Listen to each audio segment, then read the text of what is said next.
That begs the question, what the heck are we going to talk about right here when you hit the live button? Because we've already talked it and settled it all.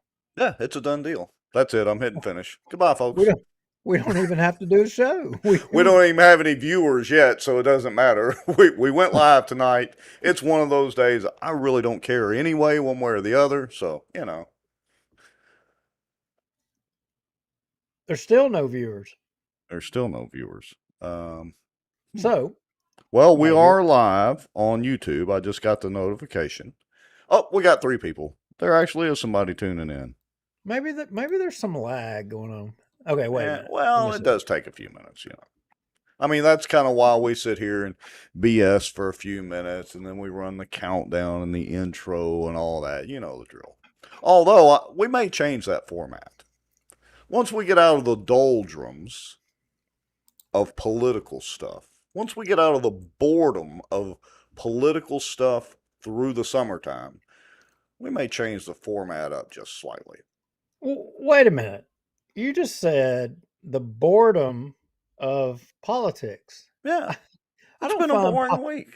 I don't find politics to be boring at all. In fact, that provides me the entertainment that I need. It's your weekly dose of entertainment, huh? Like, I mean, who knew that Dodie Horton and Chris Turner were running against Raymond Cruz? Wait, I had no idea. Did you know what? that? No, that's news to me. Newsflash. Yeah, they're both qualifying in House District 8, and they're both going to run against Raymond Cruz. You know how I know that? How? Because they got more signs in Raymond Cruz's district than they've got in House District 9. Oh, well, yeah, there is definitely a major sign war going on. And we do have a few people watching now. Ricky Bridges is here. Val Baker's here. Glad to have y'all. And, y'all know the drill. Tag some friends and all that kind of good stuff. So, Well, let's do our countdown and we can come back and we can yeah. solve all the world's problems. And hey, if you're just tuning in, do us a favor, share the show out. Let's get the viewership up. We're going to talk a little bit about, show some video of a, how would you describe it, Rex? A contentious Bossier City Council meeting today? Almost a cage match. Yeah, it was getting there. It was getting there. And Tommy the Chandler, I'll just say it that way. He laid down the law on the council. Well, hold on a minute. He had to do a tag team. This is going straight back to WWF days. He had to do a tag team, and we'll talk about that or show that. Well, I'm just telling you, he did his best Ric Flair impression I think you're going to get out of him. I mean, he laid the law down on the council. Well, maybe his pair dropped about an inch, but that's about it. I'll be nice tonight because I'm going to side with Tommy tonight. I don't know where I'm at yet on that. I mean, I guess as we go through this, I'll determine my place. But there's a few shots I want to take in there. But hey, we've got some action going on in the 26 JDC. All right. Well, let's go ahead and we'll hit the countdown, do the intro, and take it from there. How about that? Folks, y'all know the drill.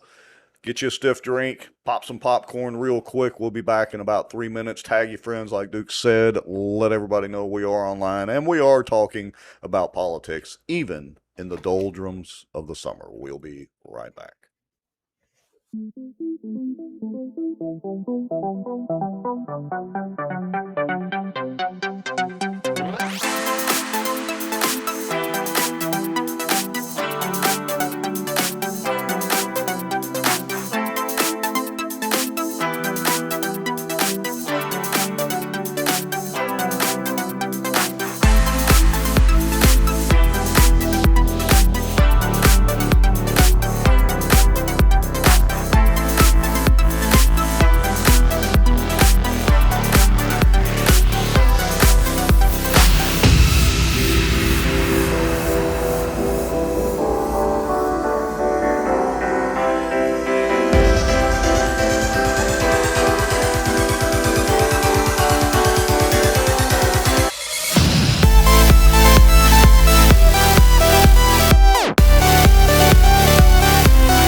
This Bossier Watch live broadcast is brought to you by David B. Womack for all your contracting and construction needs. The Outdoor News, fishing and outdoors for our area. Acadiana Mortgage, over 23 years in the mortgage business. Pelican Training and Consulting is an IWTP customized training provider with over 25 years of success to show for it. Call them for a free consultation today.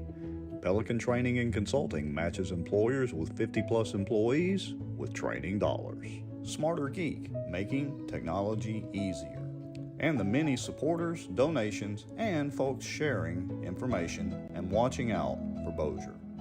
Now, grab your popcorn and a drink. Here we go.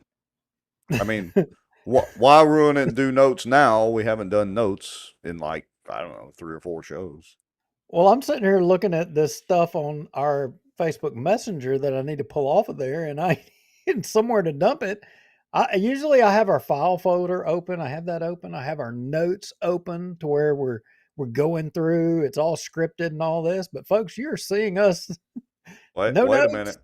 You said nothing. the evil word, scripted. See, we have to have that appearance that we're just winging it. And literally tonight, we are winging it. Yeah, no doubt, no doubt. See that See, that awkward moment. nothing to do. I don't know. Look, folks, I told Duke before the show that I'm kind of in one of those, whatever moods. So, y'all don't take it personally or anything like that. I'm just, I'm here. That's about it. Okay, well, I can't pull what I wanted to pull. Oh, where are we going to go first? Do we want to take a stroll around Bossier City first, or do we want to take a stroll around the 26 JDC, or do we want to talk a little shop overall in the whole parish, the whole political landscape per se? Because I was taking a shot just a minute ago about, Turner and Horton are running against Raymond Cruz because they got all the Yeah, signs. I want to hear more about that. So I'm kind of interested in that. Well, I mean, look, you had reapportionment, but good grief. You start getting into Bossier City and you start getting up north of Airline Drive and into Benton. And I mean, it's nothing but Dodie Horton and Chris Turner signs everywhere. Well, but It's when not they even did, their district. well, I was going to say, now I haven't paid attention to the new district lines or whatever, but when they did the redistricting, I mean, where do their lines actually stop? Do we know? Because full disclosure, I ain't paid attention to it. I don't think the lines changed that much. I don't Mm-hmm. 100% know exactly where the lines are, but I'm pretty confident that the lines, I'm not in the district, and I'm confident that it's Airline Drive is not in the district. Mm-hmm. And Well, but look, there's something to be said in marketing for uh, name recognition and brand exposure. I mean, because look, let's face it. You've got all the businesses up and down Airline Drive. A lot of the folks in that district, even after the reapportionment or realignment or redistricting or whatever, are going to visit those businesses and they're going to see a Chris Turner or a Dodie Horton sign or Raymond Cruz sign. And, so even if they aren't technically in their district, they're going to be visiting those areas. That didn't come out right. But anyway, you get what I mean. yeah, that's true. That's true. And hey, yeah, I see Barry Butler, Swan Lake Road is not in Dodie's district. Uh, Well, Yeah. but, like I said, it's brand recognition. I mean, maybe they're going to maybe somebody from Dodie's district is going to need to wash their clothes and they're going to visit the laundromat. Well, hey, did you see who isn't getting a pass in this election cycle? And that is Robert Mills. He Well, now has an opponent. he's got an opponent and he's got a bunch of people with knives out. And they're not even trying to stab him in the back. They're coming from the front and the sides. I don't understand this. We kind of alluded to this, show and a half ago or a couple of shows ago, but I'm still a little confused about the politics making strange bedfellows saying. Well, I mean, there's a lot to unravel here in this thing with this Senate race, and and it all. I don't know. There's a lot of speculation, um, and look, I think it was you and I wrecked off the off the show, just you and I having a conversation that the lines of demarcation are so blurred right now. I don't know what team is what team anymore. I don't either. I don't know what team, because you throw out there the fact that there's rumors that Ryan Gaddy is on this team or on that team, and there's rumors that Mike Johnson is on this team or that team, and you don't know what's up or down anymore. And Well, let me some of this, share. Let me. some of this. Go ahead. Well, I was going to say, let me share something that I haven't even shared with you yet, but I got a phone call a few days ago that said, and I'm not going to say who just yet because it's a whisper I think it's a whisper of a whisper campaign, but a certain representative was throwing shade.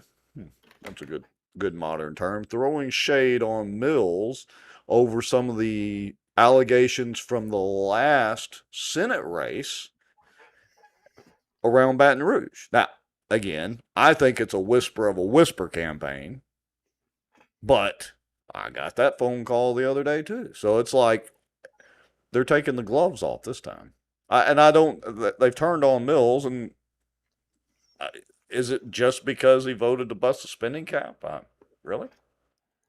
Well, I don't know. Did they all have a food fight? Because it sure sounds like it. I mean, word on the street is that I heard that Mills had things that he wanted getting in the budget, and with people voting against breaking the spending cap, that But it's went never against that him. So it's then never he went that against simple. them, and then it's a big food fight, and the ultimate loser is all of Northwest Louisiana.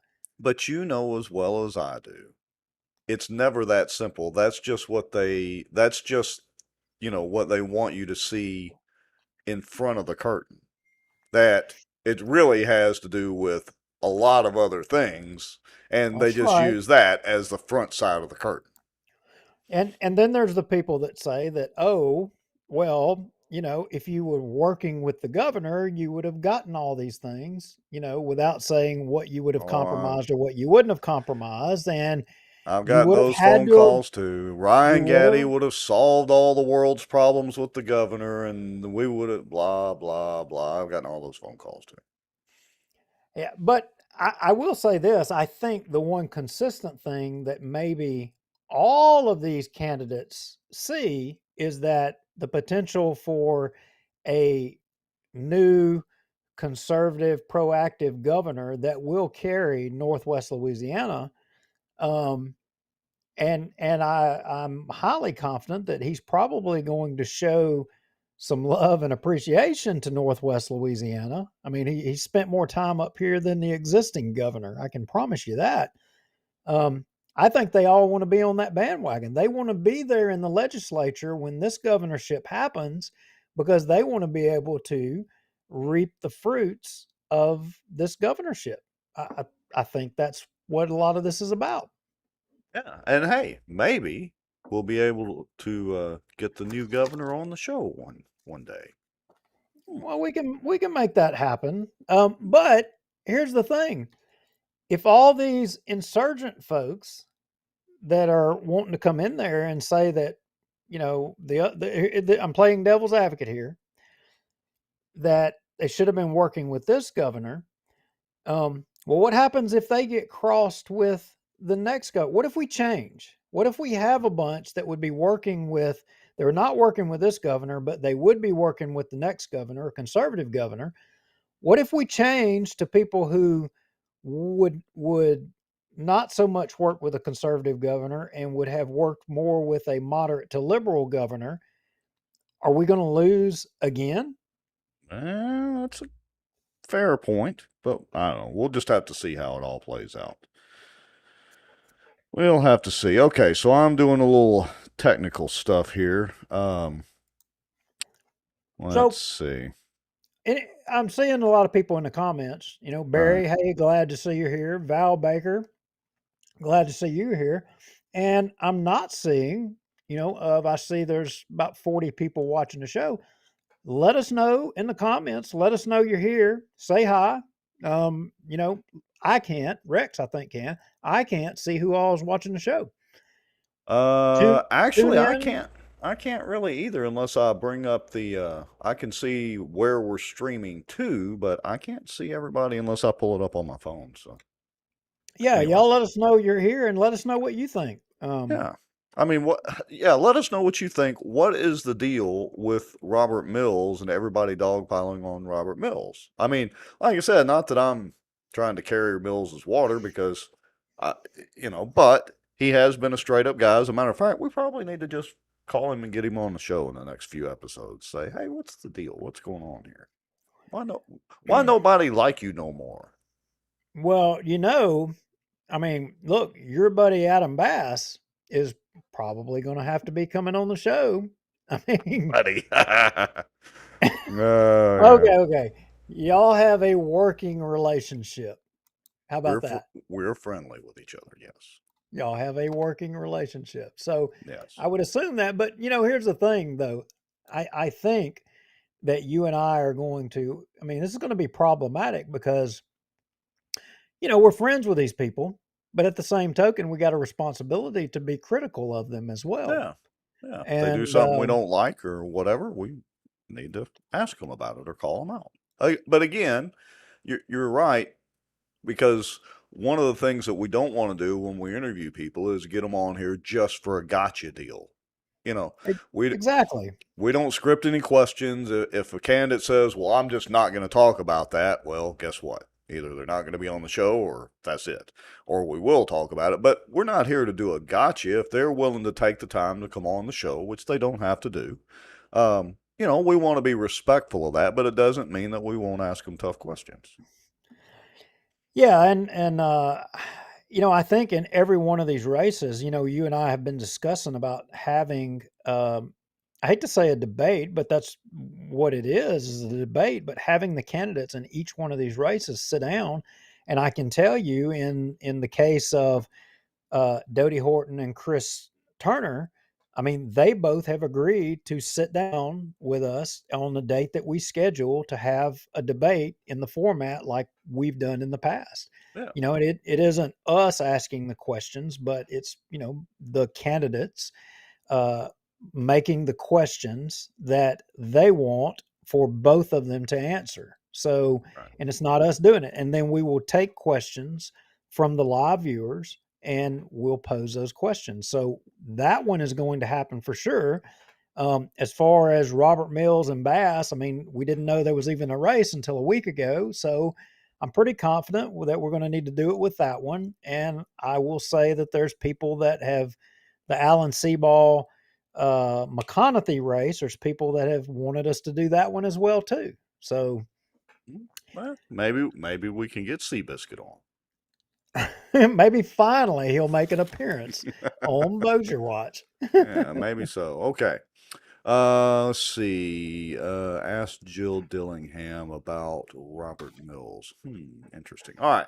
So, what's next up on the agenda? I mean, I've got the topic sitting here on the little deal. It says Amanda versus Chris Smith, and I got to say they did have an exchange of dialogue at today's city council meeting. I honestly was watching the city council meeting over some other issues you wanted me to keep an eye on, and all of a sudden, here's Amanda and Chris going at it, and Tommy even spoke up.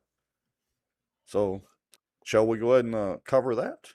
Let's go to it. Let's And get to it. we got to follow up on this 26 JDC stuff because in the Robert Berry case, we have as I mean, I'm no lawyer, but it appears we have a recusal of a judge from the case. Ah, so Stinson recused himself? That's what I'm understanding is Stinson recused himself from the case of Robert Berry. So Well, I don't know exactly why. I'm only speculating, but he was a city attorney for the town of Benton. The town of Benton did have an appointee to the board which was not Robert Berry. He was appointed by the police jury. Maybe that's the stretch. I don't know. And in the document that I read, in which I wish we would have had some more time to pull it up, but in the document that I read, I saw that Alex Vozella was there representing Robert Berry, not the Cypress Hmm. District, Robert Berry. So that Hmm. means, and Machota was there representing Robert Berry as well too. So that means the taxpayers are paying for Robert Berry to dual office hold, Yeah. paying for him to defend it. Yeah. All There, of you just out there, footing the bill for this. Here we and go. I called it. Gary White, he's obviously rubber stamping it, and all the rest of your board members. So who is Gary White? The Benton mayor, the Benton council. They're the guys that appoint Gary White that enables all this. I mean, that's one of them. Hmm. Bossier City Council, all those guys. Yeah, and Greg Bell poses a good question. Why did Stinson wait all the way up to the 22nd June court date to recuse himself? Yeah, I mean, I guess he could have recused himself at any point in time. Hey, I got a question for you. This is, Well, wait a minute. Wait a minute. We know why. This is not hard.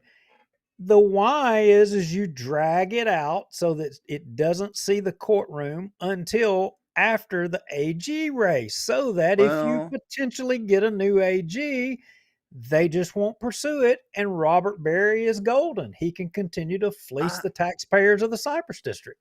I don't see Doug doing that. I'll just leave it at that. I don't see Doug doing that. I'm not going to speculate as to why Doug did it. He's probably got a justifiable reason, Right, but either way, the result of the action is more of a delay. right. But however it Oh, come yeah. to be, The lawyers, Ayers and Shelton, Mr. Curtis, no, you can't ask no questions himself. They're just laughing all the way to the bank. absolutely. And Machota, he knows the game. Oh, yeah. He knows the game for I mean, good grief. Yeah. Let's see. Our good friend Ryan Haygood says the Cypress District also broke the law by hiring a lobbyist. Your tax money at work. Uh, I would argue that they probably did as well.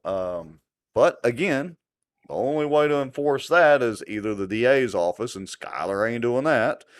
We would have to get the complaints were already filed with the ethics board and with the AG's office, so the AG would have to prosecute something, or we would have to file suit as citizens to do it. And who's got the bankroll to do that?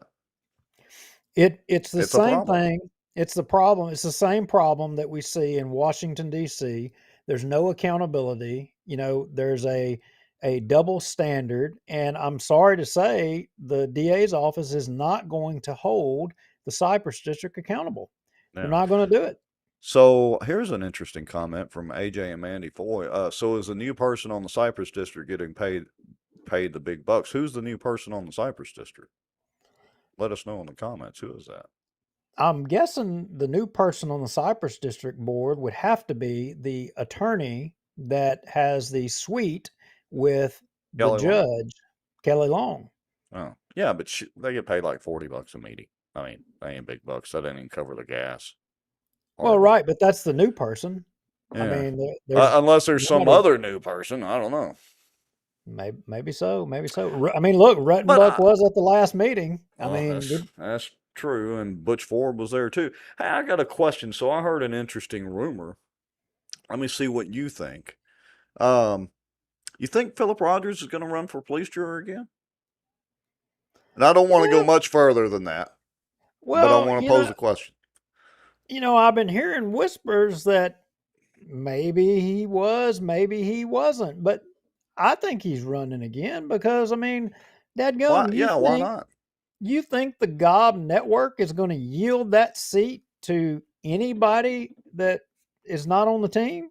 I Yeah, I mean, mean, look, I got to say, as a former political kind of guy, that if somebody were to run against Philip Rogers for that police jury seat, what is it, District 3 or whatever, I think, maybe, or whatever. Anyway, I mean, there's enough audio and video footage of Philip sticking his foot in his mouth it shouldn't be difficult to defeat him.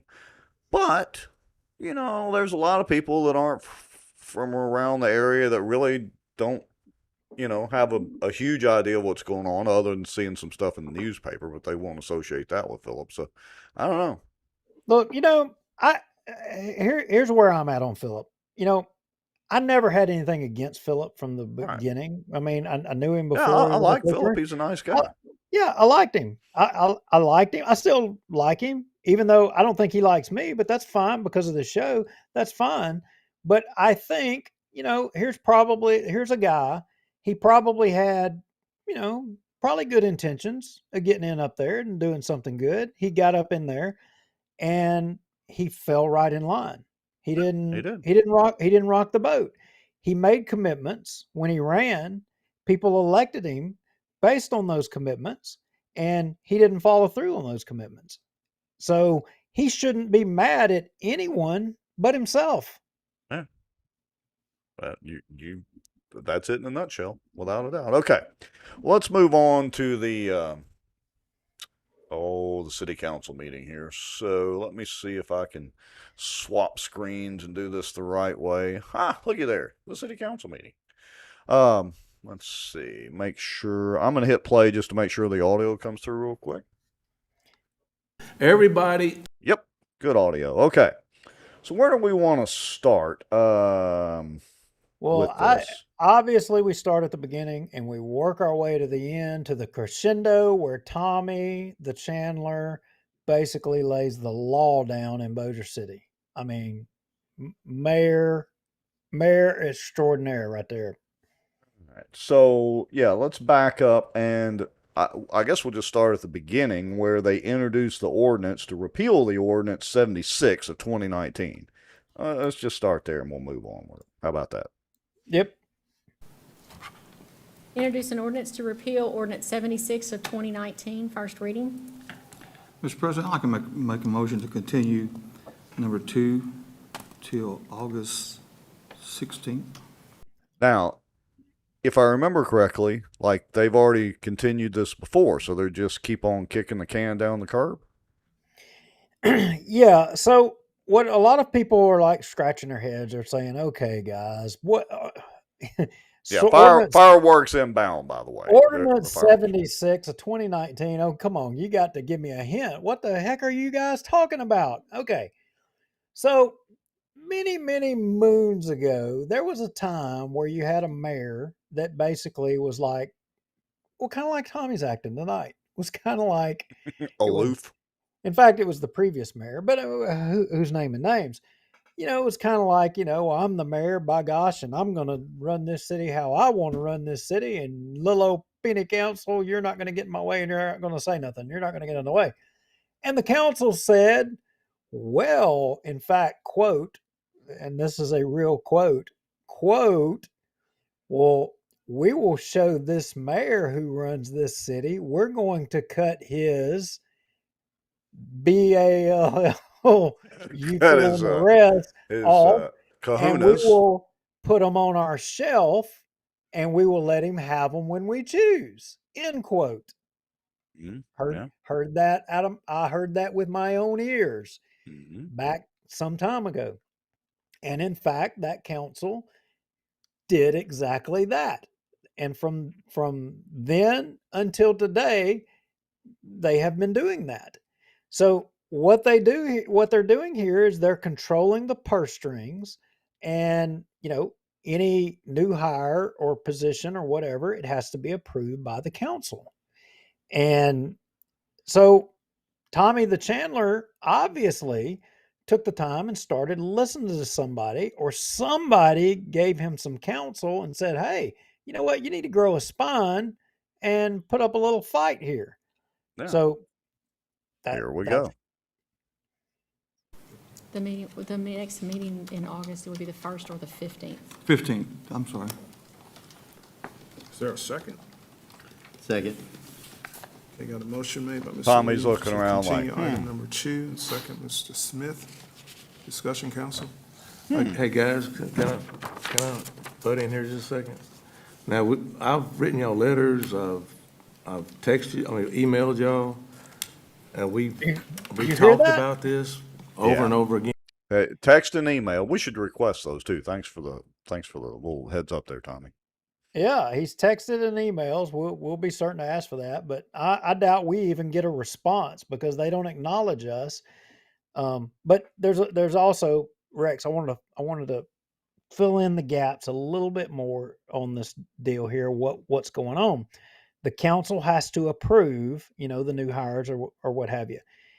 Um, well, Tommy offered to an amendment to get them to do away with that resolution, or an amendment to allow him to hire when he wanted to hire, so long as it was within his budget. And that's what he's trying to do here, that the Yeah. council wouldn't have any oversight on the creation or the hiring of any person, so long as he was under the approved budget that the council approved at the first of the year. And you bring up a good point. He might should have done this like when he first came in. What was that guy's name that he was trying to get appointed as CAO? What was that guy's name?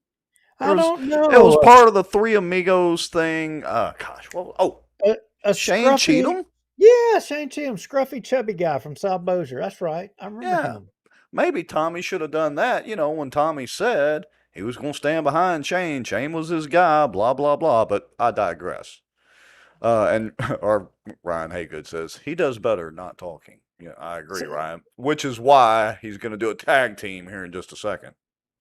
Hey, Terry Cassiola and Michael Ferris and Ryan Haygood. Okay, let's let Tommy finish that thought. Yeah. Again, why do we gotta hold up? Why we gotta put it off again? I don't remember getting an email. Yes, sir, we emailed everybody. Yes, sir, emailed everybody. I've come and talked to everybody, and I talked to you, yesterday or the day before? You Now, told me this it was is gonna be on the funny. agenda. We didn't talk about the ins and outs of it, though. I know, but I mean, but why? That one little exchange right there. Well, I talked to you yesterday. Yeah. Like you said it was going to be on the agenda. Oh, I know, but I still talk to you. I mean, Ryan, you're right. He does better. Yeah, just shutting up. But anyway, here we go. We've been talking about this for a while. Why are y'all holding it off again? We keep on putting it off, keep on putting it off. So we can talk some more about it. So this whole time, y'all haven't talked about it.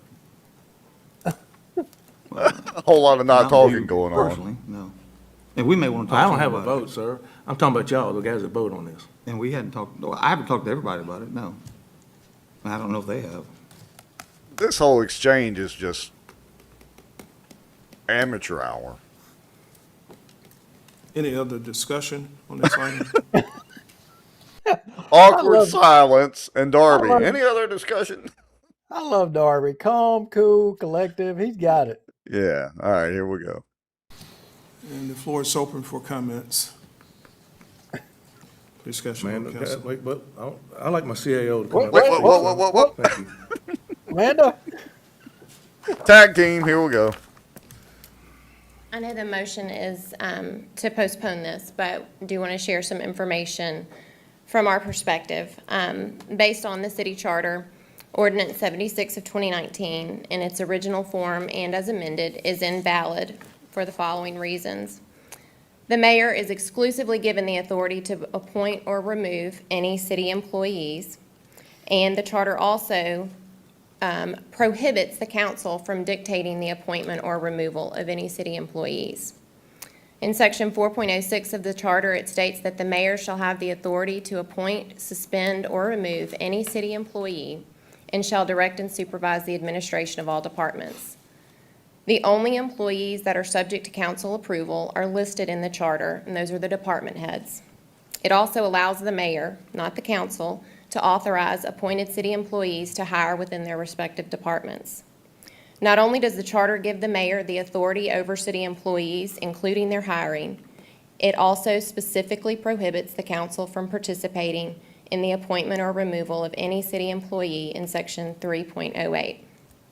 The statement's been made that Ordinance 76 of 2019 is necessary for checks and balances. However, checks and balances already exist, and you'll see an example of that when our finance director presents the monthly report at the end of this meeting. I'm gonna pause it right there for a second. So somebody did their homework.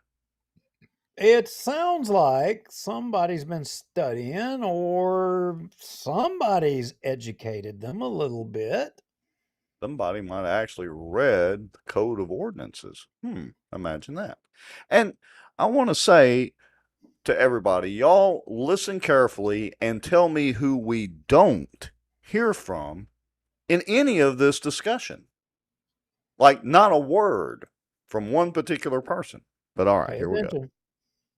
This report is required in Section 6.05 of the Charter and includes budgeted and actual expenditures and revenues. And not only does it include the financials, it also includes a staff update by the Manning Report. The council has the authority to appropriate funds, which is done through the adoption of the annual budget and budget amendments. And the council's approval of the budget authorizes the mayor, as the chief executive officer of the city, to expend those budgeted funds for that fiscal year. In the city charter and in state law, the office of the mayor is recognized as the chief executive officer of the city and is tasked with overseeing the day-to-day operations of the city. Hiring employees falls within the day-to-day operations and thus falls under the mayor's authority. To be clear, the mayor is not asking to exceed the authority granted to him by the charter. We recognize that any positions that exceed the approved budget, including the Manning Report, require approval of the city council by ordinance. The city charter vests the council and mayor with different powers to create separation and balance of power, which is essential for good government. We've spent a great deal of time discussing and researching this issue. Multiple Louisiana attorneys general have issued opinions that deem ordinances that infringe upon the authority granted to the mayor, they are invalid. There's also legal precedents from the Louisiana Supreme Court that supports our position. And additionally, before asking you to repeal this ordinance, Mayor Chandler obtained a legal opinion specific to Bossier City from an outside attorney who also confirmed that Ordinance 76 of 2019 violates the charter, and therefore it is invalid. Ooh, interesting. Oh, okay. So now look, you're going to take the Chandler side tonight, and I'm going to take the Look, council side tonight. Well, I hate to say it, but I would lean more towards Tommy on this deal, as surprising as Okay. it may be. Fair enough. Fair enough. Okay, you be Team Tommy, and I'm gonna be Team Council. So Team Tahoe. you're Team Tahoe, and I'm Team Team. Queen, you're on Queen David's side. I'm gonna play with Team Queen David's team tonight. Good.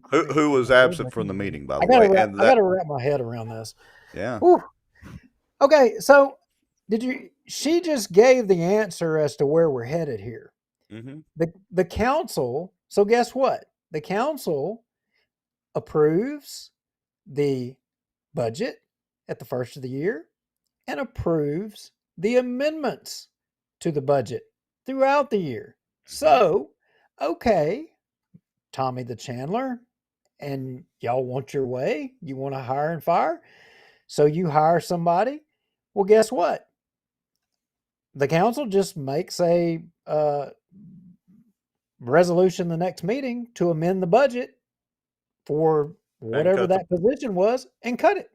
Yeah, but if Tommy was smart, that's what he would do, because it would force their hand and he could run with that to the press, but he's not smart enough to do that.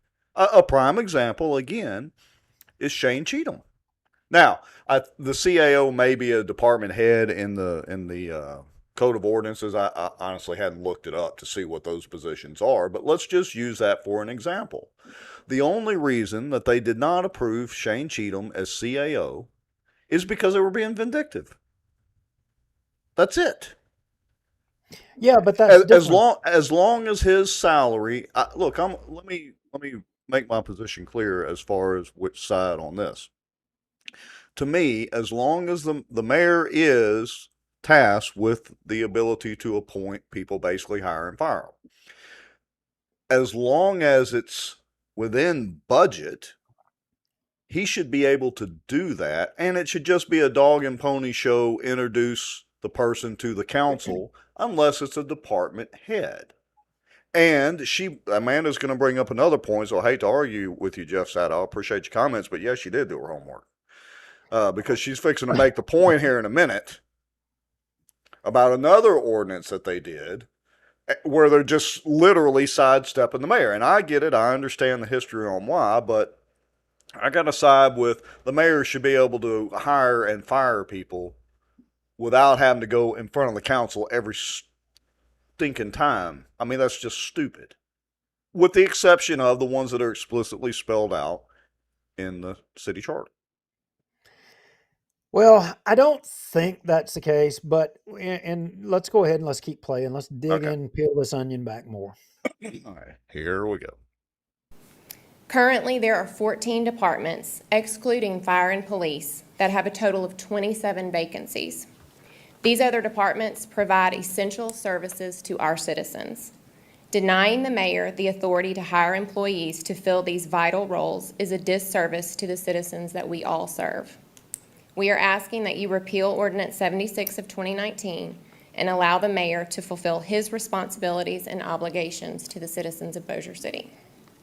I gotta agree with our friend Ryan Haygood. Amanda for mayor. Tommy may as well. He could just step aside and be a figurehead. Well, he does that anyway. He just does selfies. But anyway, Well, I think she has to live in the city, doesn't she? I guess so. So that'd exclude her. Yeah, I think that excludes her. Anyway, okay. She should sit where Tommy is. Tommy could still be mayor. She should just take Tommy's seat. Tommy can sit out there in the gallery and fill up one of the cricket chairs out there. I'm still not convinced. I mean, I'm still team council. Okay. Well, let's hear what Team City Council Chris Smith has to say. Oh, my team member. Yeah, get him. Yeah, Get here him, we go. boy. Mr. President, may I make a comment? Sure. Mr.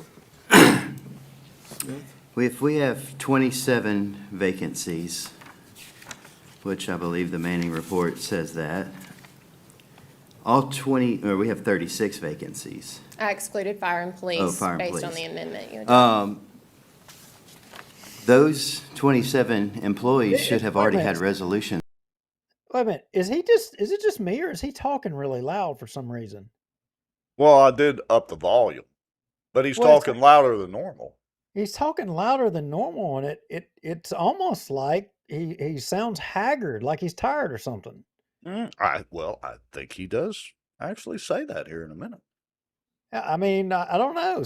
He must have been like overworked or something. I don't know. Anyway, go ahead. All right, here we go. Come before this council to advertise those positions. If those department heads have not asked for the budgetary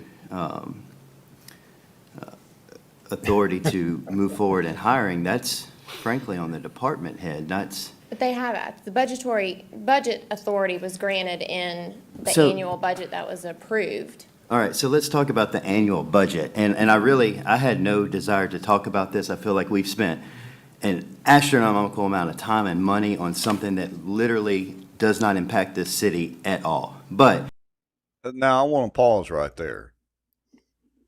He literally just said that the decision to hire and fire has no impact on the city.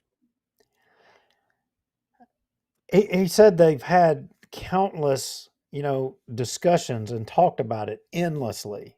Mhm. That was what he was. He referring to. did say that also. Yeah. He did say that also. All right, here we go. You know me, I like to pull sound bites for people and use them. Oh, I know. But anyway, I didn't know that about you. now here we go. since we're going to talk about it, let's talk about 5 months ago, and Ms. Phyllis can pull the ordinance up so we can get accurate dates for the record. There was a resolution that came before this council. Just like every other meeting, we have resolutions to hire somebody for a position that did not exist in the city budget. However, the resolution that came before this council said that there was no change to the budget, that the position was there, that it was a net neutral to our operating budget. But had that been passed and had that person been hired, that would have altered the budget because that position did not exist. And when it was, Go ahead, I'm just, sorry. and when it was found out that that position didn't exist, we did not authorize that, and that employee was never hired. However, it was only caught because a resolution was turned into the city council. It was not caught by the finance director. It was not caught by the department head that authored the resolution. Hey, wait a minute. Who authorized all those people? Oh, the city council. Okay, I just want to make that little point. Yeah, but I think the difference here, this is over the mayor and the council wanting to hire somebody for a position that doesn't exist and wasn't Oh, budgeted for. I agree, and And and and not familiar with that position, but his point is it's checks and balances, but literally everybody that he listed off just got vetted by the city council. So whose lap does it fall on? He can't blame that one on Tommy or the okay, mayor. okay. Well, what I want to know is who voted to approve the overtime pay for Manchac during the ice storm, back, during the mayor's race between Walker and Tommy Chandler. Well, if I remember right, didn't we do a show on that? Oh, I think we did. I'm just One or wondering. two. I mean, because that was work and jobs that weren't approved, and I mean, I'm just wondering. That wasn't in the budget. That wasn't approved by the council. I mean, Did they get paid? what do you think? You damn right they got paid. Who pulls the purse strings? Well, I'm pretty sure that the payments got made after the Who? CAO was gone, and there was no CAO. There was a vacancy in the CAO But position. but that's my point, is they can't have their cake and eat it too, because the city council's made it very clear multiple times. They pull the purse strings. Well, apparently they don't. Yeah, If there's a no, they control the wait a minute, budget. no, sir, no, sir. Oh, If there is extra money laying out there, obviously the council didn't have to approve paying Manchac overtime at an extraordinary rate during an ice storm, in which they're not contracted to do. so there's no report anywhere. There's no finance report, and this extra money, just nobody No, noticed it. we got the invoices. That's what I'm Right. saying. It didn't go before the council. You had a mayor that did it, or a mayor's office that did it. I'm just wondering how that happens. Maybe with no checks and balances, like the mayor and or you and team mayor are advocating for, maybe there will be more of that, more But I'm business just like saying that. those checks and balances happened when the ice storm happened. I mean, they were already in place. That Well, ice storm was after 2019. well, no. What I think happened was the mayor of then maybe approved some extracurricular stuff in the hopes that they were going to get an emergency declaration money or emergency stuff. And maybe it did, maybe it didn't come through. I think it ultimately did come through, but it wasn't a justified expense because they have None a of that. contract. That's word salad. The city No, controls the budget. The city gets budgetary reports. the city, I mean, the city council didn't council. approve. The city council didn't approve that. Oh, so Tommy just wrote a check and nobody thought to double No, check no, it? no, no. Tommy wasn't the mayor then. Oh, I'm sorry, not Tommy. You're right. Low Walker just cut a check and signed it himself, and out of his personal account. Where'd that check come from? And the city council reviews the budget and reviews all expenditures, right? Well, Right. I think they're supposed to, but just like Walter O'Bigby Carriageway and the Shed Road. I mean, if there's an They've arrows of approved all that. omission, They've if there's an approved all that arrows of- money. if they don't call it out, I mean, look, does the mayor not have a fiduciary responsibility? Sure, he does, but neither Tommy nor Lowe was really going to stand up and say anything. That's not the point. The point is they can't have their cake and eat it too. Well, they're all having their cake and eat it too. Well, that's true. Your That's mayor's office, they're having their cake and eat it too, and my council, they're having their cake and eat it too, because we're not calling it out, and you're not calling it out either. but at least maybe we should all be on the same page, right? You would think, but that is certainly not the case. And All we right, hold so- each other accountable. all right, here we go. Let's continue on. And it was not caught by the mayor's office. It was only caught by this city council, and it prevented us from having to hire somebody and then eventually lay that person off because we didn't do our due diligence. And that is all this budgetary restriction does, is to make sure, give an extra set of eyes that we are not hiring somebody that is not budgeted. And if it's, and the fact of the matter is, it is a resolution. So if somebody quits today, while we're in this council meeting, or they're terminated, that department head can turn a resolution in to be read in 2 weeks at the next meeting. And the very next day, they can then proceed and hire. If there is one position in this city that will completely disrail the whole operation of the city over 13 days, 14 days, then we need to reevaluate who we have in as department heads. Now, and don't get me wrong, I still like Chris Smith, but he's being a little overly dramatic there. Well, I mean, look, if he's saying that if there's a position that needs to be hired that can't wait 13 days, at the longest for the request to come before the city council, if that position is so important that's not a department head position, maybe we need to reevaluate the whole organization of the city. But that's not That's the point, and Amanda does a good job of bringing up what the real point is here in just a second. So here we go. And we need to reevaluate how we have things structured, because one position should not derail the entire operation of the city of Bossier.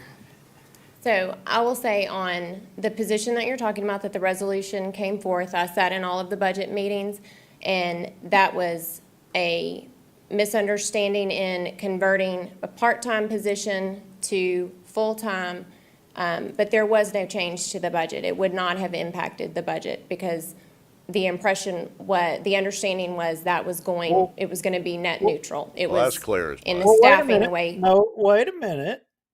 Why was somebody getting two part-time positions? And, was it more beneficial to them to be to have these two part-time positions and then moving somebody to a full-time position? And oh, by the way, it was going to be net neutral, but then Chris goes on here in a second and talks about, well, it's the benefit packages. And I'm just wondering if Chris was talking about the person that moved from City Hall, the secretary of the mayor, to the manager of the Civic Center so that they could get these benefits. And then when the council took the benefits back or changed the nature of the job at the Civic Center, then that person has to move back to the mayor's office. Good point. Well, so Chris did a good job of throwing a red herring out there, a related red herring, granted, and unfortunately Amanda took the bait.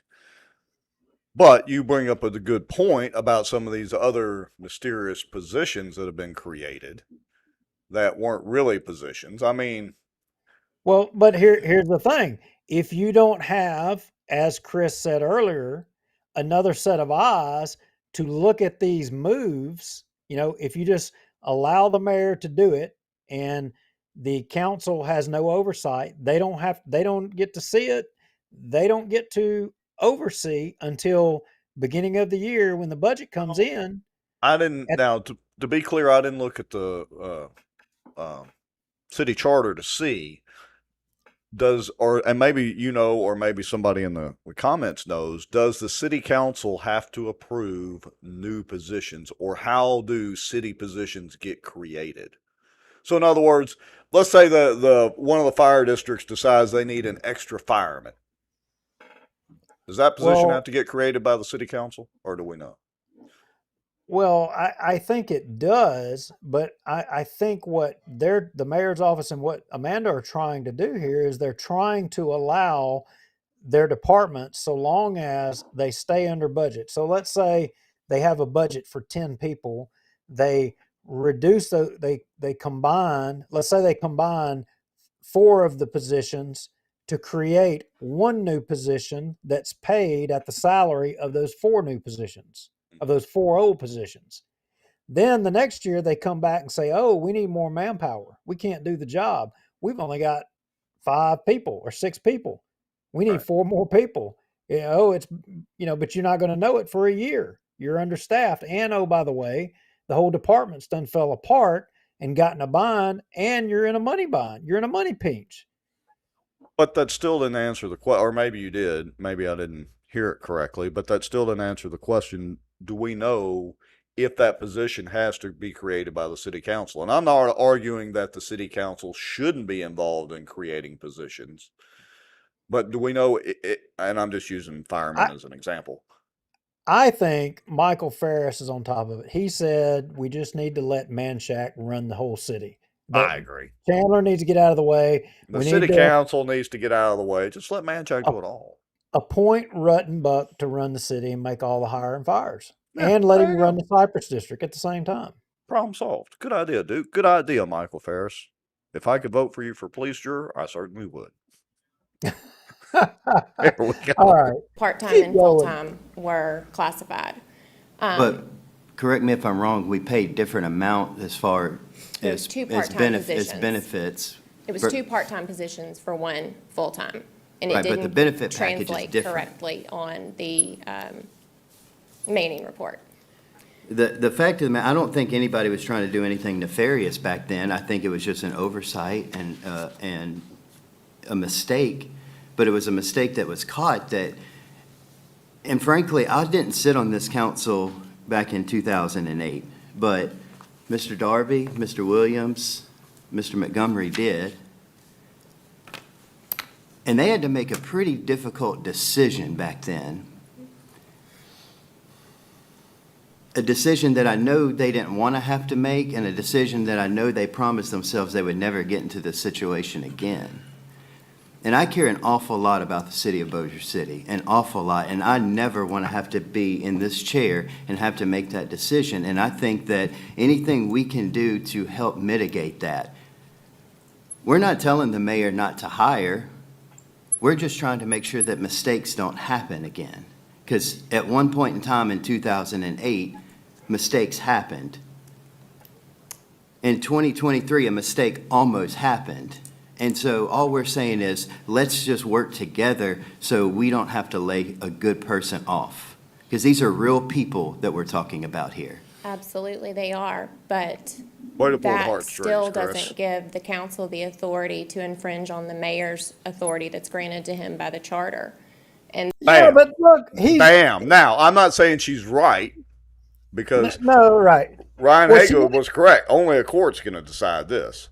Well, right, and look, I mean, I think probably, I mean, look, Tommy and Amanda and them ain't going to be jumping out there if they don't know that they're right on this. I mean, he ain't going to have this swagger without he kind of knowing he's finally got one on his side, a win and something, a hill to die on that he can win on. But on that token, I mean, Chris is right, and Chris doesn't even know. Back during the time, I mean, look, freaking at the fire department, you had Sammy Halfin creating positions out of thin air. He was freaking doing it while he's off giving guitar lessons as the fire chief during the day. I mean, and he's hiring, creating all these jackwagon positions to do all. I mean, to look, powder his nose and crap. I mean, there was no accountability. It got out of hand, and the council reeled it in. They had to reel it in because the mayor wasn't doing it. Do you think to be clear, Do you think Tommy Chandler is going to be more accountable than Low Walker and Jimmy Hall and all them? I don't think Tommy's going to go hog wild. He couldn't even get a CAO appointed. He had to go through 3 people to get to her. I mean, come on. It's not like he's going to create a powder the nose position. Tommy's not that smart. That's the evil council people. I mean, he didn't get named Tahoe Tommy for no reason. And that's true. Just like we reported, department heads and a non-city employee driving the Tahoe around as a designated driver. I mean, I said it. Say it ain't true. I'm not saying, Say to be clear, to be clear, I'm not saying that there shouldn't be checks and balances and accountability. I'm just saying give him all the rope he wants to hang himself with. Because as mayor, he should have the authority to do that within certain guidelines. And it shouldn't be, I forget who it was, said, I think it was Barry Butler said, the city council should not be micromanaging the hiring and firing positions. That's my point. All right, here we go. You got another one? You got another No, point you I want to make? no, I agree, but I mean, hell, they all shouldn't be making the decision Oh, because, in I my agree. opinion, the council and the mayor's office, they haven't been responsible. I mean, Oh, that's true. Shed Road Crossing, nobody called the errors and omission policies. Policy. I mean, Yeah. whose responsibility? We highlighted it. It was Manshak's, but nobody. They all want to play nice.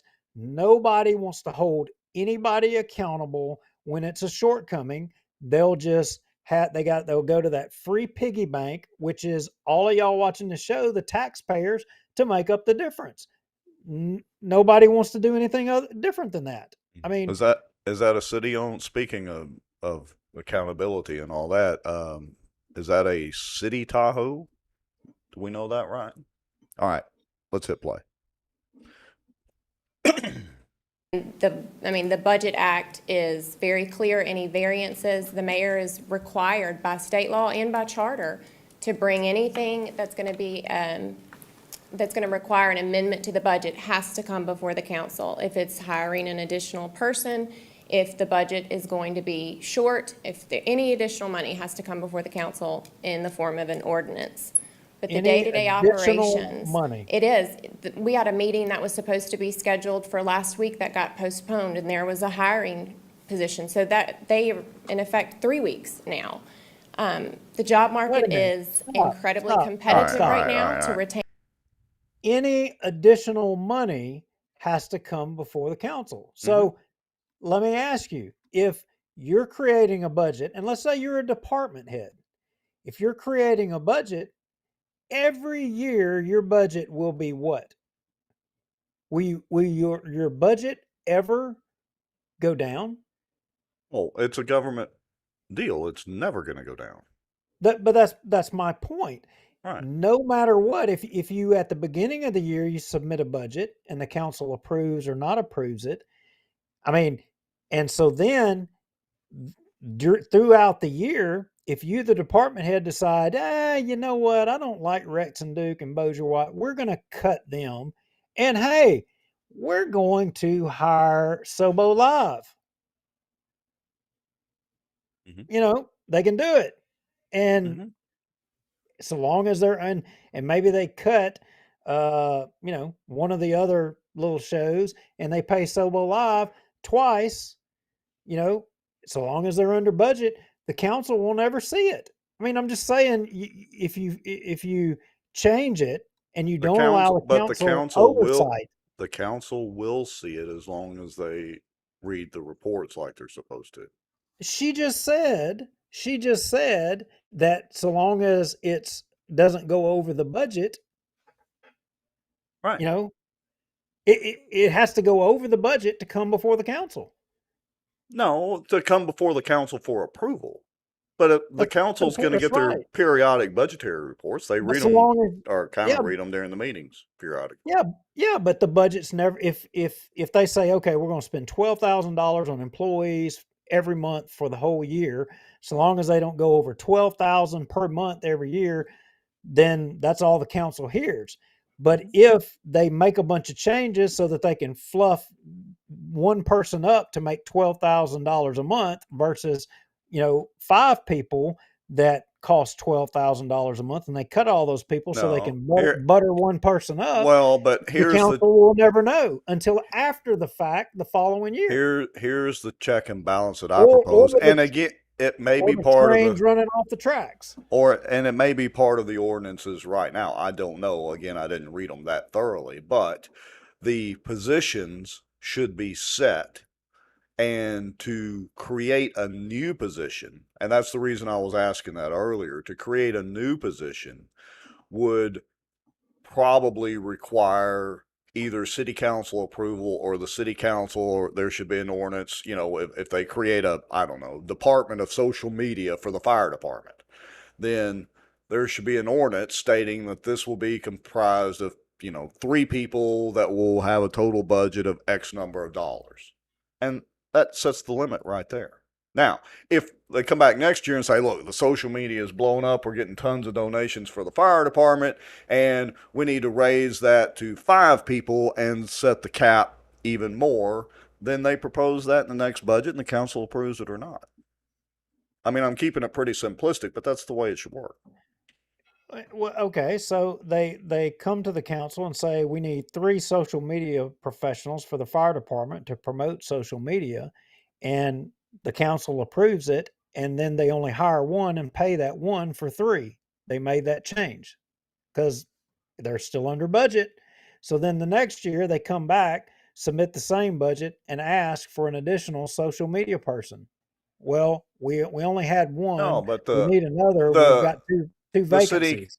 the city council should set the salaries or be involved. That's what, either I didn't state it correctly or you missed it, but I probably didn't state it thoroughly. The city council sets those parameters or should be involved in that process. And that prevents all that. It's simple.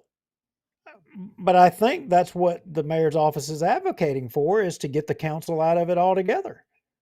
Well, maybe so, and yeah, more power, you know, but I'm saying it should be a relatively simple process. Let's use firemen, for example. They set up a new fire district and they say, okay, and I don't know how fire districts are created. I'm just, bear with me here for a second, but they say, okay, we're going to create a new fire district, and this fire district is going to be composed of a district chief, an assistant chief. Their salaries are capped at X amount of dollars, and we're going to have 6 firemen for this particular district with maximum salaries of $65,000 each. Now, they can start them all. I know it's probably not the way it works, but they can start them off at less than that, but up to that cap. That's basically the way it should be done. And if they want to raise the cap, if they say, look, this fire district's really kicking butt and we need to be able to pay them more to hire more people, they come before the city council and say, look, we would like to raise the salary caps on the firemen from $65,000 to $75,000. Ruth Pope Johnson just posed a great point to this thing we're discussing right here. Right, She says, I don't have a position on this, but if we have a full-time city attorney, why do we go outside to get a regulatory opinion resulting in additional costs to be incurred by Bossier taxpayers? Great point, Ruth. Rex, did the council get an opportunity to approve this expenditure or this hiring? I was being a little facetious earlier, but do we know if the lawyer even charged him for that advice? Well, you know damn well they charge. I mean, ain't no lawyer doing nothing for free. Pro bono for the city of Bossier. They had their count machine out going, cha-ching, cha-ching, cha-ching, cha-ching, cha-ching, cha-ching, cha-ching. That's exactly what they were doing. Hey, we'll see. Hey, I do want to address the point. So I asked earlier if our good friend Ryan Haig knew if Amanda's Tahoe was city owned or not, and he says yes. As a matter, well, I had lived this, but as a matter of fact, you talked about it on your show. So forgive me, Ryan. I said at the beginning of the show I was kind of not all here. Whatever. Look, y'all got to realize we forget about a lot of keep stuff. us in check and remind us of things that we say, please. Yeah, I mean, we do make mistakes. I don't remember it because I really don't remember if she had a Tahoe or not. I don't remember. Yeah, I'm trying to remember that off the top of my head, but maybe we did say it. I don't know. What was the deal with Tommy's secretary taking over the East Bank? That's why he needs oversight. Yeah, true. Okay, here we go. Let's continue on. Train people or to get them in the door. We don't pay the highest wages, and so when somebody is looking for a job, they need to be able to be hired and get a paycheck as soon as possible. And it does create unnecessary delays. It creates additional paperwork on our department heads when they have to get the resolutions and they have to get them submitted in order to make the agenda deadline. So it's frankly a violation of the charter, and it's unnecessary. Well, Mr. President, I will be opposing this today. I'll be opposing it in 6 weeks. So I don't care, we can vote on it today or not, I will still be opposed to I'm this. going, Now, I got to give Chris Smith credit right there. He let his position be well known. Good job, Chris. I mean, I'm going to oppose this today, tomorrow, 2 weeks from now, 10 weeks from now, whatever. I appreciate that. Yeah, I mean, some people. I didn't take him as being rude. I felt him as just being. That's his position. Expressing strong conviction on the issue. No, I really, truly mean that sincerely. I appreciate him actually standing on his convictions right there. And just getting it out there. All right, let's kind of start wrapping this up. Because I open think it's the in the floor, best interest of the city. for a council member to speak now. I have something, Mr. Mr. Williams or Go Mr. ahead. Hammonds? Well, Phyllis, didn't we do something, an ordinance back in 2010 when all this happened? Yes, sir, Like- there was an ordinance that was done in 2010. That ordinance was repealed in 2018. To do and another then, one. And then that ordinance, and then another one was passed with the 2018 ordinance. And then there was an ordinance that was passed in 2019 that repealed the 2018 ordinance and changed some things with it. And that was what the latest one was until the 63 of 2023 was just passed. So it was basically the same thing, though. Pretty much they're all the same. So- There were some, one of them talked about holiday issues, the previous administration was given holidays and declaring holidays that weren't approved in the holiday book that the. All right, so let's wrap this up because I didn't timestamp. They voted to put it off till August 15th, if I remember correctly. So that's where it ended up. They just kicked the can down the road again. Yeah, they did, and I mean, why didn't they put it up to a vote? Now that's the question. And notice, folks, who we haven't heard from tonight. I mean, there is an empty chair there, so I'm not talking about Queen David. So that narrows the choices down. Who have we not heard from in this meeting who is actually at the meeting? But the other more important question is, why are they kicking the can down the curb? Why don't they just vote on it? well, I think Chris Smith was ready to vote on it right then, and Tommy the Chandler was like, "Y'all take it up, one way or the other. Make a move. Go ahead and agree. do something. Go Yeah. ahead and do something." Show your cards, folks. Yeah. So, well, we're going to come back to this before we get to the crescendo of this issue. But hey, I wanted to introduce everybody to the new public information officer, Lewis Johnson, 4421-212 mark, because he gets up here and he gives a report on the little natural disaster that took place in Bossier. Let's play a little, maybe a 2x speed of Lewis Johnson. Sounds good. Let me crank this up to 2 times speed because it was kind of long-winded. Give them a Okay, taste. Okay, thank you, Mr. Mayor, Mr. President, and members of the council. We're going to take just a few minutes, if you would, and share with you a after-action review of the storm. And its primarily purpose is to come back and look at the things that we learned from that, to give a report of what we did, identify things we did well, things we can do better. Also be advised that this after-action review has been given to the department heads, administrative staff for the same reason. But we wanted to share it with the council also. We found that, and we know that in order to manage an incident successfully, there are a few things that need to be in place. One of those things is planning, communication and information, logistics, and resources. Now, one of the things that caused this particular storm to be difficult for the entire community is that it was not planned for. They knew we was going to have a storm, but even the weather and meteorologists and others did not predict that it would be 80 miles an hour and that type of thing. Well, wait a minute. It's not like this is the first time we've had 80-mile-an-hour winds. And he just said, but they didn't predict we were going to. I think they did predict. I mean, I remember getting the warnings. I was like tightening everything down, battening down the hatches. So, And the city, and what's scary to me, and I think I mentioned this maybe the last show, is you're telling me that the city, we don't have a think tank sitting there that comes up with these scenarios like, oh, I don't know, the Department of Homeland Security or somebody that plan for what if the electricity goes out? You mean all them guys over there behind Bossier Medical Center that are supposed to be thinking and planning on all this stuff? all Yeah, the did they time? not That's what ever they- plant? Was there never a scenario discussed where what That's a if good point. basically 80-90% of the city loses power for, a relatively extended period of time? Did that thought never occur to anybody?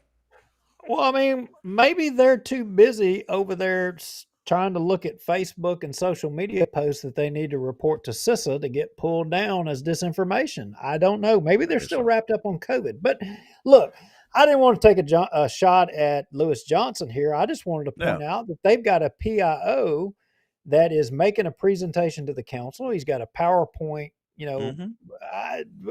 I think this is a pretty good gig here. Now, the one rub, I mean, I listened to his whole spiel and it was a good spiel. He really articulated everything well, spoke well. He doesn't talk that fast as we got it at 2 times Yeah. speed. Right. Sorry about that, Lewis Johnson.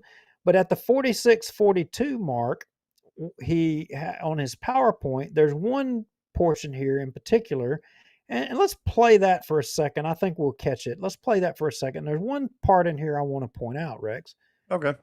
We prioritize our internal communication and also our external communication. Wait, The communication was impacted, obviously, because no one had power. And as we look at the things that we did well, we've also identified some things that we can do better, some areas in which we can improve. And one of the things that we commit is that we're going to make sure we have a stronger and better social media presence to get.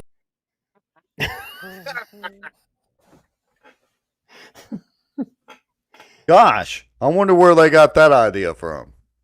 I don't know. I mean, it's almost as if somebody in media on social media Must have pointed talked about out their lack of social the media. lack of social media.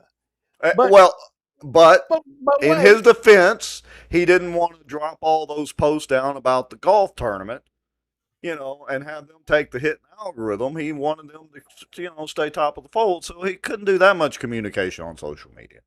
that's right. But there's another golden nugget right here, so let it keep playing. Okay, here we go. Get the information out.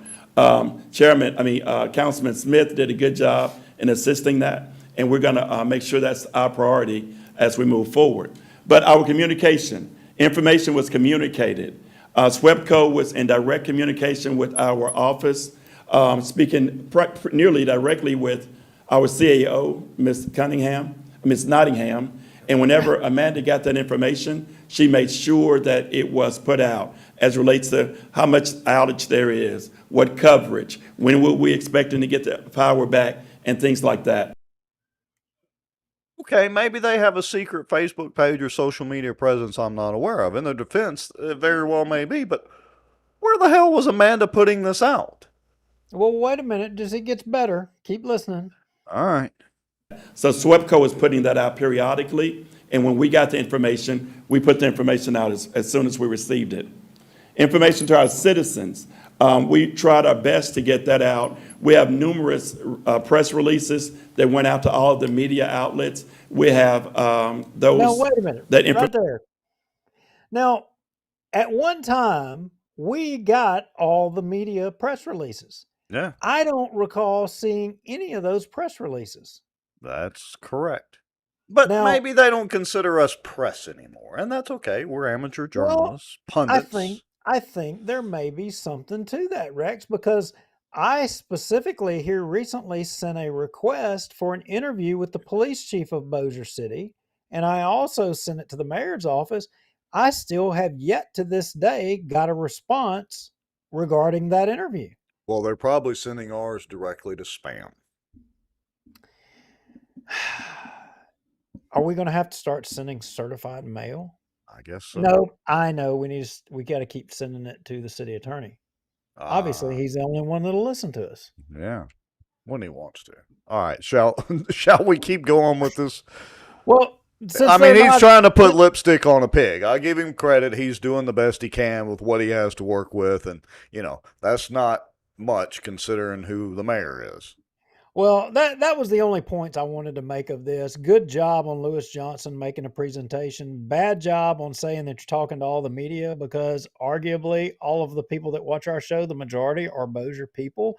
And I mean, Well, hey, hold on a second. I want to kind of correct Michael Ferris there. He said, let me put the comment back up. He says, gosh, what a great idea. Have a larger social media presence during a power outage. What were the vast majority of people doing? They were on social media, even that's during the right. power outage. My wife was about to have a conniption fit because we didn't have internet access at the house, and we have terrible cell phone coverage. So, we had to go outside and stand on our heads on one leg and, the whole deal to get cell phone coverage. And when we were driving around town, and of course I was guilty of it too, checking social media. But And here's the good news, Rex. Here's the Okay. good news.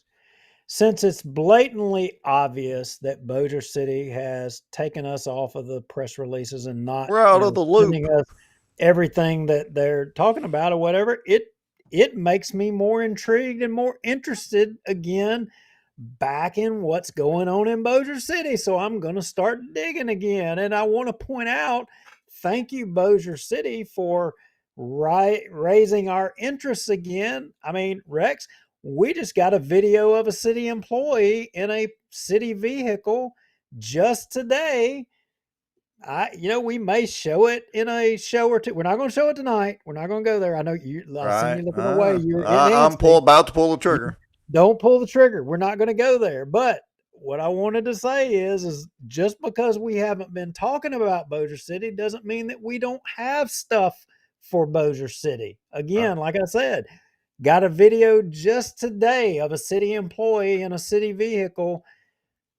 Let me just say this. There is no law that says you may exceed the speed limit when certain conditions apply. There is no law that says that. Just because everybody else is doing it doesn't mean you get to either. Just because everybody's in the left-hand lane cruising at 83 miles an hour doesn't mean you can legally do it either. But that's fine. We're not media. Y'all don't want to acknowledge us and you don't want to give us no information. That's all right. We got information and we can get information. Plenty of information about Bossier. We've done it before and we were trying to move off of Bossier. We thought y'all had your stuff in order and you were moving in the right direction. But obviously our job was not done. So, hey, boys, we're back. Okay. Shall we keep going? Let's keep going. Information recorded and saved, of course. Okay. So we had swept coin. Good. I fell asleep while he was talking. Yeah. Let's see. I did too. So let's go to the 5950 mark and go just, if you can, a hair before that mark. Okay. Because this right here, they're all taking, maybe the 5940 is probably good. I think I'm about there. But basically, Tommy Chandler, everybody was taking their turns and thanking everybody on a job well done during the storm. Patting each other on the back. Yeah, y'all did such a great job and everybody. But Tommy was going out of his way, in particular, on the thank yous. And then he takes a shot here at the end. Interesting. Here we go. To help, thank them to getting the generators, Steve Ford and all them getting generators for Shady Grove. Everybody worked together. That's what it was amazing how everybody worked together. Ben Rauschenbach didn't get no sleep, and I appreciate you for doing that, sir. Whoa! I mean, Amanda. Oh, Ben stop the press. Rauschenbach, how much is that going to cost? And is the council going to approve that? Well, that's a different, separate deal. And besides that, Tommy was supposed to audit Manchac anyway. But he ain't audited. Oh, wait a minute. Did he audit Manchac? I don't think so. Does he even know that they're a contract employee and that they were getting overtime during the ice storm in the previous administration? I wonder if he knows that.